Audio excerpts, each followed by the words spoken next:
जहां पर कल यमुना प्रवाह पदयात्रा का शुभारंभ करेंगे मुख्यमंत्री भजनलाल शर्मा।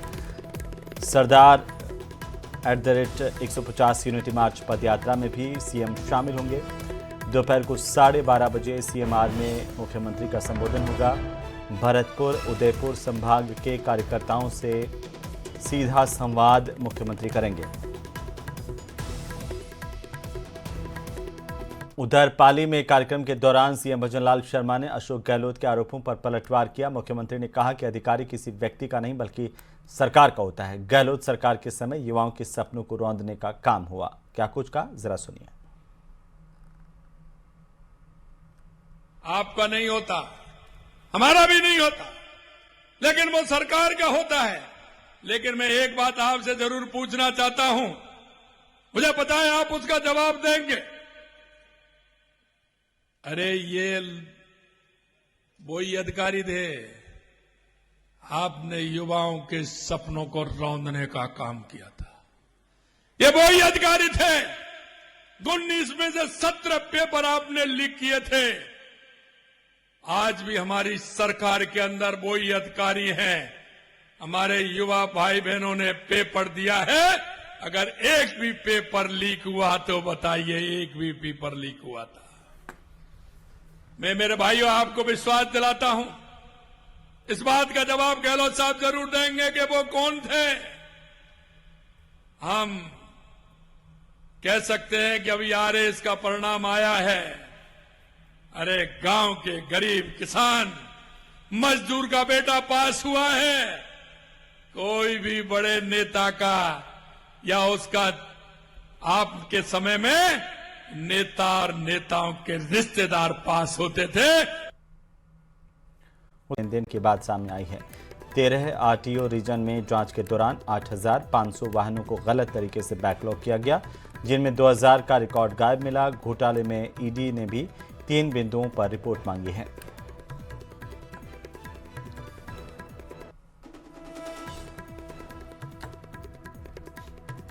में जहाँ भी हमारे ब्लैक स्पॉट्स है उनको सही कराने का काम है। जहाँ भी कोई कट है उन कटों को समाधान कराने के लिए इस तरह के उनसे करवाते हैं। ट्रैफिक पुलिस में जिस तरह से हमने ई रिक्शा को अलग अलग जोनों में यहाँ पे बांट के और एक कमेटी कलेक्टर के अधीन यहाँ बनाई है और वो अब काम भी कर रही है कमेटी। निश्चित रूप से अब इनको अलग अलग जोनों में बांट के और इनको रखा जाएगा ताकि ये सारे एक जगह नहीं हो के वहाँ भीड़ भाड़ नहीं करें। भीलवाड़ा यहां पर खाता खोला। बहरहाल अब यह आरोपी साइबर पुलिस की गिरफ्त में आ गया है और इससे पूछताछ की जा रही है।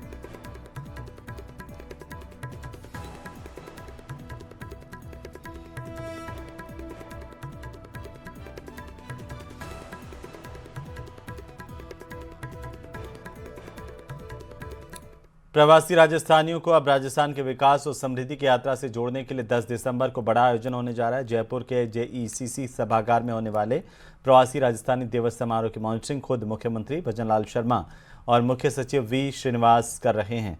उद्योग विभाग के bureau of investment promotion commissioner Suresh Kumar Ola ने बताया कि समारोह के लिए ऑनलाइन रजिस्ट्रेशन शुरू हो चुके हैं और विभिन्न स्तरों से उन्हें आमंत्रित किया जा रहा है। लगभग 4,500 प्रवासी राजस्थानी इस आयोजन में शामिल होंगे। सरकार ने प्रवासी राजस्थानियों को आमंत्रित करने के लिए पिछले दिनों हैदराबाद, सूरत और कोलकाता में प्रवासी राजस्थानी मीट का भी आयोजन किया था। राजस्थान ग्लोबल इन्वेस्टर समिट का आयोजन हुआ और माननीय प्रधानमंत्री जी के द्वारा उसकी शुरुआत हुई। उसी कड़ी में हमारे आदरणीय मुख्यमंत्री भजनलाल जी शर्मा के द्वारा आह्वान हुआ था कि हम हर साल प्रवासी राजस्थानियों को रिकॉग्नाइज करने के लिए प्रवासी राजस्थानी दिवस सेलिब्रेट करेंगे।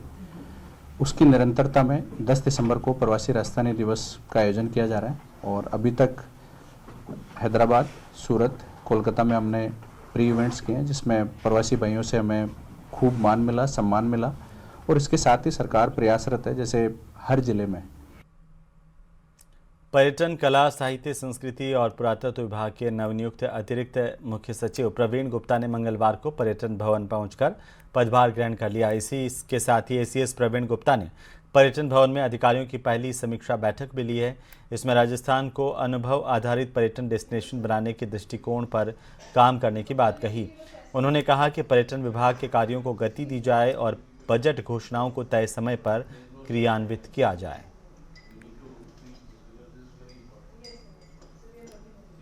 जो सुविधाएं हैं, चाहे वो बजट अनाउंसमेंट में हुई थी, चाहे जो फंड बनाया गया है, भारत सरकार की स्वदेश दर्शन स्कीम्स हैं, किस तरह से हम लोग इसको कार्यों को गति प्रदान कर सकें, तो ये चर्चा भी अधिकारियों को। उधर जयपुर के भगवान महावीर कैंसर अस्पताल की गायनेकोलॉजिक ऑन्कोलॉजी विशेषज्ञ डॉक्टर अपूर्वा टाक ने कैपटाउन में आयोजित इंटरनेशनल गायनेकोलॉजिकल कैंसर सोसाइटी की ग्लोबल समिट में अपूर्वा स्मार्टफोन ऐप को प्लेनरी सेशन में प्रस्तुत किया है। डॉक्टर अपूर्वा एकमात्र भारतीय हैं जिन्हें ये मिला। ऐप से प्राप्त डेटा को मरीजों के इलेक्ट्रॉनिक मेडिकल रिकॉर्ड यानी कि EMR से जोड़कर बीमारी और जीवन गुणवत्ता से जुड़ा वास्तविक दुनिया का डेटा प्राप्त किया जा सकेगा। इससे उनकी रियल टाइमिंग मॉनिटरिंग, बेहतर संवाद और सही समय पर उपचार की शुरुआत का फायदा मिलने के साथ ही यह ऐप क्लिनिकल ट्रायल्स में भी डेटा संग्रह करने में भी सहायक होगा। केयर में जैसे AI टूल्स की वजह से डिजिटलाइजेशन हुई है, वैसे ही ये अपूर्वा स्मार्टफोन ऐप पेशेंट्स की हेल्थ एम्पावरमेंट के लिए एक डिजिटलाइजेशन मोड है। सो बेसिकली इस ऐप से क्या होता है, जब पेशेंट जहाँ भी है उसको जो भी ट्रीटमेंट दिया गया है उसे उस ट्रीटमेंट से क्या बेनिफिट हुआ है वो उस ऐप के थ्रू सिंपल फॉर्मेट में, जो पढ़े लिखे भी नहीं है उसके लिए पढ़ा लिखा होने की ज़रूरत नहीं है, इसीलिए हमें इतना टाइम लगा कि हम एक सिंपल फॉर्मेट में एक ऐप डिज़ाइन कर सके जो बहुत ही सिंप्लीफाइड हो। तो पेशेंट अपनी रिपोर्टेड आउटकम्स, उसे कैसा लग रहा है, उसे इम्प्रूवमेंट है या नहीं, उसके बेसिस पे वो फीड इन करता है। और दूसरी सबसे इंपॉर्टेंट चीज़, इससे क्या होता है, अलर्ट्स भी जनरेट होते हैं। यानी कोई पेशेंट अगर बहुत सिक है और इमीडिएट हेल्थ केयर की ज़रूरत है तो ये एक डिजिटलाइजेशन के थ्रू अलर्ट भी जनरेट करता है। दौसा में एक ऐसा मामला सामने आया जिसने चिकित्सा व्यवस्था पर गंभीर सवाल खड़े किए हैं। महवा थाना इलाके के रोतहड़िया की प्रसूता विनीता के परिजन उस वक्त दंग रह गए जब रात में रास्ते में जन्मे पुत्र की जगह सुबह जिला अस्पताल दौसा में उन्हें मिली पुत्री। परिजनों ने नवजात बदलने का आरोप लगाया, थाने में शिकायत दी है जिस पर पुलिस जांच कर रही है। रिपोर्ट देखिए।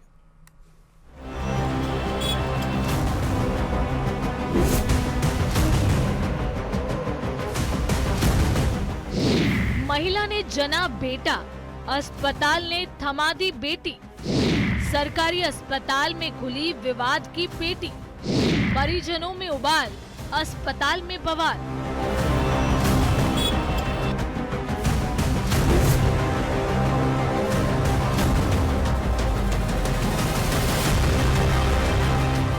यूं तो सरकारी अस्पताल से एक हैरान करने वाली खबरें आती ही हैं, लेकिन इस बार ऐसी खबर आई जिसे सुनने के बाद प्रसव के लिए सरकारी अस्पताल का रुख करने वाले परिजनों की हैरानी का ठिकाना न रहे।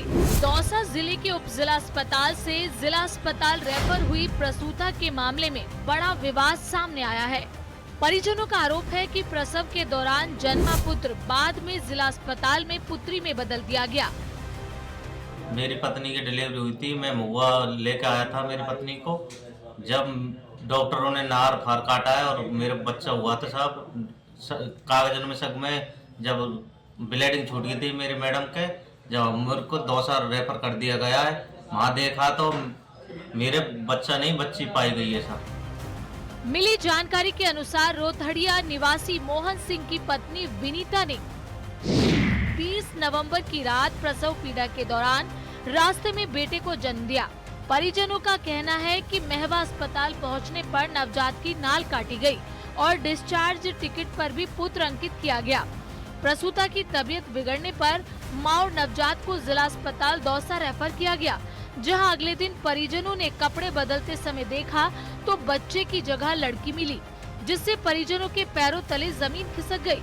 दरअसल रोहतड़िया निवासी मोहन सिंह ने महुआ थाने में शिकायत दर्ज कराते हुए बताया कि उसकी पत्नी विनीता को 20 नवंबर को प्रसव पीड़ा हुई। रात के समय प्रसव पीड़ा होने के कारण वे जब महुआ अस्पताल लेकर जा रहे थे तो बीच रास्ते में ही प्रसव हुआ और उसने बेटे को जन्म दिया। जिसके बाद महुआ अस्पताल लेकर पहुंचे तो वहां अत्यधिक ब्लीडिंग होने के कारण प्रसूता को दौसा जिला अस्पताल के लिए रेफर कर दिया गया। इस दौरान जो डिस्चार्ज टिकट दिया गया था उस डिस्चार्ज टिकट में भी मेल अंकित किया गया। मामले की गंभीरता को देखते हुए पुलिस तुरंत सक्रिय हुई। महवा सीओ के मुताबिक पुलिस टीम को जिला अस्पताल भेजकर पूरे प्रकरण की जांच शुरू करा दी है। थाना प्रभारी का कहना है कि महवा और दौसा अस्पताल में दस्तावेज, रजिस्टर और स्टाफ से पूछताछ की जा रही है। सच्चाई का पता लगाने के लिए पुलिस ने DNA टेस्ट कराने की बात कही है। न्यूज़ 18 राजस्थान के लिए दौसा से आशीष शर्मा की रिपोर्ट।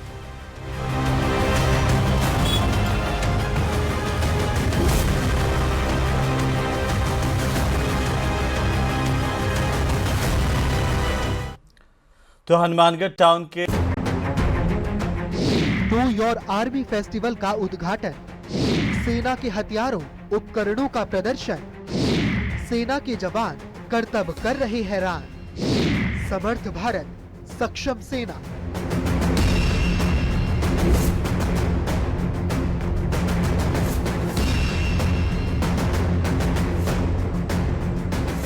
वीर प्रसविनी भारत भूमि, इसकी सुरक्षा और अखंडता की जिम्मेदारी जिन कंधों पर है वे हैं हमारी भारतीय सेना के जांबाज जवान। भारतीय सेना केवल एक सैन्य संगठन नहीं, बल्कि ये भारत के शौर्य, साहस, बलिदान और अटूट राष्ट्र निष्ठा का जीवंत प्रतीक है। भारतीय सेना को जानने समझने के लिए नो योर आर्मी मेला का आयोजन किया जाता है। इसका मकसद जनता, खासकर युवाओं को भारतीय सेना की क्षमताओं, उपकरणों और भूमिकाओं के बारे में जागरूक करना और उन्हें सेना में शामिल होने के लिए प्रेरित करना है। आज ये जो कार्यक्रम किया गया है नो योर आर्मी का, ये विशेष रूप से नौजवानों के लिए इस कार्यक्रम को किया गया है।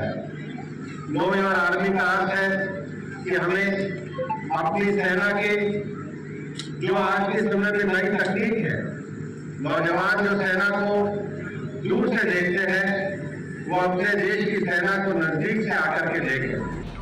अलवर में आयोजित 2 दिवसीय नो योर आर्मी फेस्टिवल में कई रोमांचक प्रदर्शनियां और गतिविधियां देखने वालों को दांतों तले उंगलियां दबाने के लिए मजबूर कर रही है।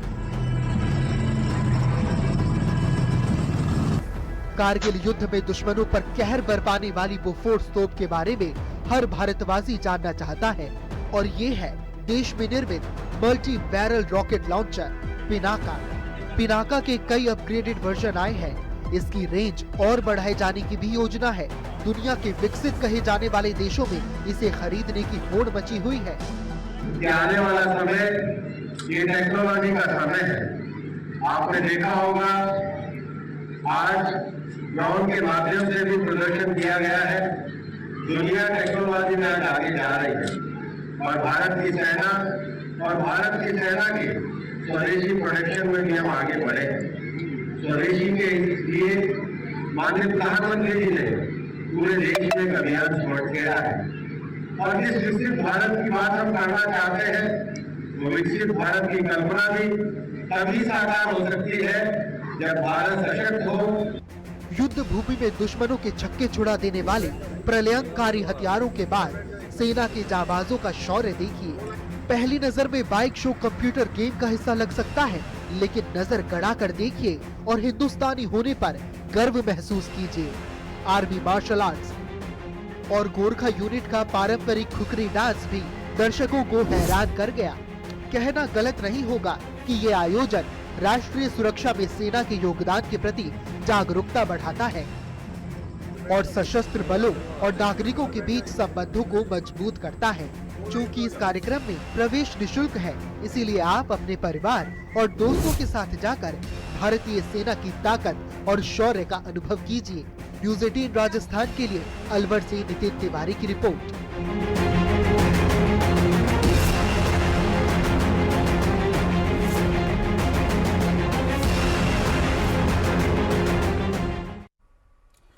जयपुर में 25 नवंबर की शाम से सफाई कर्मचारियों ने अनिश्चितकाल के लिए हड़ताल कर दी। करीब 8000 से ज्यादा सफाई कर्मचारी हड़ताल पर रहेंगे, जिससे राजधानी की सफाई व्यवस्था पर बड़े संकट के बादल मंडरा रहे हैं।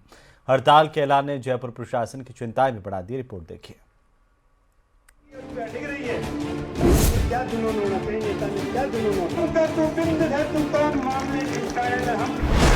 सफाई कर्मियों की हड़ताल, पिंक सिटी का होगा हाल बेहाल। 11 सूत्रीय मांगों पर घमासान, आर पार की लड़ाई का ऐलान। कौम का तू बिंद है, तू कौम पे कुर्बान हो, खूबता का नाश कर और एकता का ध्यान हो।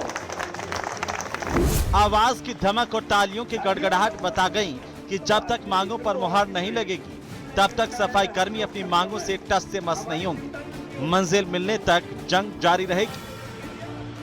कर्मचारियों का कहना है कि वे पिछले कई दिनों से क्रमिक अनशन और आमरण अनशन पर बैठे थे, लेकिन निगम प्रशासन आश्वासन देने के बावजूद निर्णायक समाधान तक नहीं पहुंचा। इसीलिए हड़ताल के सिवाय कोई चारा नहीं बचा। बिल्कुल, इस बार हम आर पार की लड़ाई लड़ने हैं और आर पार की लड़ाई का ही निर्णय लिया जाएगा।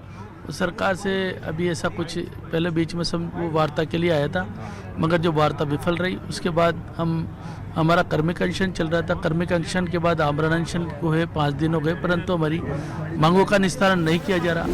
नगर निगम मुख्यालय पर आयोजित आम सभा में कर्मचारियों ने सर्वसम्मति से सफाई कार्य बंद रखने का निर्णय लिया। संगठन ने साफ कहा कि ठेकेदारी प्रथा खत्म करने, मोबाइल ऐप से हाजिरी बंद करने और लंबे समय से लंबित 11 सूत्रीय मांगों पर सरकार और निगम स्तर पर ठोस कार्रवाई न होने के कारण हड़ताल का कदम उठाया गया। जंग रहेगी जारी। ठेकेदारी प्रथा खत्म करने, मोबाइल ऐप से हाजिरी बंद करने, रुकी भर्तियां शुरू करने, पदोन्नति देने, सुरक्षा उपकरण, बीमार कर्मचारियों के आश्रितों को नियुक्ति, सामाजिक सुरक्षा योजनाओं का लाभ और ओवर टाइम भुगतान के समाधान की मांग की। नगर निगम मुख्यालय पर आयोजित आम सभा में कर्मचारियों ने सर्वसम्मति से सफाई कार्य बंद करने का निर्णय लिया। संगठन का दावा है कि आंदोलन का असर न सिर्फ जयपुर बल्कि प्रदेश भर में देखने को मिलेगा। हड़ताल के चलते शहर में सबसे बड़ा संकट कचरा निस्तारण और सफाई को लेकर पैदा होना तय माना जा रहा है। यदि स्थिति जल्द नहीं सुलझी तो शहर में स्वच्छता व्यवस्था चरमरा सकती है। सफाई कर्मचारी स्पष्ट रूप से चेतावनी दे रहे हैं कि आर पार की लड़ाई के कैमरा पर्सन मान सिंह के साथ में तरफ लोकतंत्र की नींव मजबूत करने की कोशिश की जा रही है तो दूसरी तरफ गंभीर लापरवाही भी सामने आ रही है। एसआईआर प्रक्रिया के दौरान सवाई माधोपुर में एक जीवित व्यक्ति को मृत मानकर वोटर लिस्ट से बाहर कर दिया गया। एक तरफ जहां मतदाता को जीवित होते हुए मृत घोषित किया गया तो वहीं दूसरी तरफ बाड़मेर के रेतीले धोरों से जो तस्वीर आई है वो उत्साहवर्धक है। ऊंटों पर सफर कर बीएलओ मतदाताओं के बीच तक पहुंच रहे हैं। रिपोर्ट देखिए।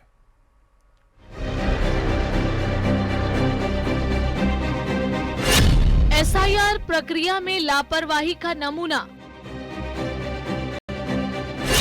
जीवित को मृत बताने की बड़ी चूक। कि मैं जिंदा घूम रहा हूँ, अब या तो मुझे डेथ सर्टिफिकेट दिलाया जाए मेरे को कि मर गया तो मुझे डेथ सर्टिफिकेट दिलाया जाए। कहीं रेतीले धोरों पर लोकतंत्र की ड्यूटी। प्रदेश में मतदान प्रक्रिया को पारदर्शी और त्रुटि रहित बनाने के मकसद से चल रहे एसआईआर अभियान की प्रक्रिया पर अब सवाल उठने लगे हैं। मामला है सवाई माधोपुर की गंगापुर सिटी शहर के वार्ड नंबर 33 का, जहां कवि गोपीनाथ नाम के मतदाता को जीवित होते हुए मृत घोषित कर दिया गया। गोपीनाथ का आरोप है कि उन्होंने 16 नवंबर को शिकायत भी की, लेकिन अब तक कोई कार्रवाई नहीं हुई। उन्होंने इस ब्लंडर के लिए बीएलओ को जिम्मेदार माना। देख लो आप, 16/11 को दे गया मैं, और ये एडीएम साहब भी बैठे थे उस समय, दोनों को सामने मैंने एसडीओ साहब को दिया। उन्होंने कहा एक्शन होगा इसके खिलाफ और आपका नाम जुड़ेगा वो तो ठीक है, लेकिन एक्शन क्यों नहीं हुआ साहब? 16/11-25 आज तक, मतलब ये लोकतंत्र नहीं है। किसी को भी मार दो, किसी को भी जला दो, बीएलओ भगवान हो गया क्या? जबकि चुनाव आयोग की मंशा बहुत सही है, प्रशासन सही काम कर रहा है, लेकिन ऐसे बीएलओ बदनाम करते हैं प्रशासन को, चुनाव आयोग को। पीड़ित कार्यालय के चक्कर लगातार काट रहे हैं। हालांकि अब उन्हें भरोसा दिलाया जा रहा है कि उनका नाम फिर से जोड़ने की प्रक्रिया शुरू कर दी गई है। उनकी एप्लीकेशन सामने ली थी, सामने मार करके संबंधित बीएलओ को नोटिस जारी करने के लिए अवगत कराया। उसको नोटिस जारी किया है अपने, और बीएलओ ने अपना स्पष्टीकरण पेश किया है कि मुझे 7 से ये कार्य हो गया है, और आगे जो साहब बोलेंगे हम वो टाइप करके आगे बढ़ा देंगे। फिलहाल आप इनकी नाम जोड़ने की क्या प्रक्रिया रहेगी? ब्यूरो से बात की गई है, ब्यूरो ने बोला कि मैंने उनका संबंधित 6 नंबर फॉर्म भर दिया है, नाम जोड़ने के लिए फॉर्म भर दिया। वहीं प्रदेश के बाड़मेर जिले में SIR अभियान सेवा भावना और जुनून का अनोखा उदाहरण बनकर सामने आया। कई ढानियों के बीच 5 से 7 किलोमीटर की दूरी, रेतीले टीबों और कमजोर नेटवर्क के बीच भी टीम ऊंटों पर सफर कर मतदाताओं तक पहुंच रही है। SDM सेड़वा बद्रीनाथ विश्नोई खुद टीम के साथ रेतीले टीबे पार कर घर घर पहुंचे और सत्यापन किया। जानकारी BLO द्वारा मांगी जा रही है, वो जानकारी उनके मोबाइल नंबर, एपिक नंबर और इसके अलावा उनके हस्ताक्षर, अंगूठे जो भी है और रंगीन फोटो ये BLO को उपलब्ध करवाएं ताकि जो आपका वोटर लिस्ट में नाम सही से आए और लोकतंत्र मजबूत हो। मतदाताओं से ये अपील की है कि अभी जो परिगणना पत्र BLO द्वारा घर घर जाकर के भरने का काम किया जा रहा है, उसमें हमारे बूथ अधिकारी और साथ ही साथ हमारे निर्वाचन विभाग की तरफ से जो पर्यवेक्षक लगाया गया है, BLO पर्यवेक्षक, और इसके अलावा जो सहायक लगाई गई है, स्वयं सेवक लगाए गए, उनको पूरा सहयोग करें। उधर नागौर के डेगाना विधानसभा क्षेत्र में SIR का काम 70% पूरा हो चुका है। कुतिया सनी कला में 98% काम के साथ सबसे बेहतर प्रदर्शन, जबकि कोड़ गांव में 35% काम के साथ अब तक सबसे कम काम हुआ है। अधिकारी और कर्मचारी लगातार घर घर जाकर मतदाताओं को जागरूक कर रहे हैं।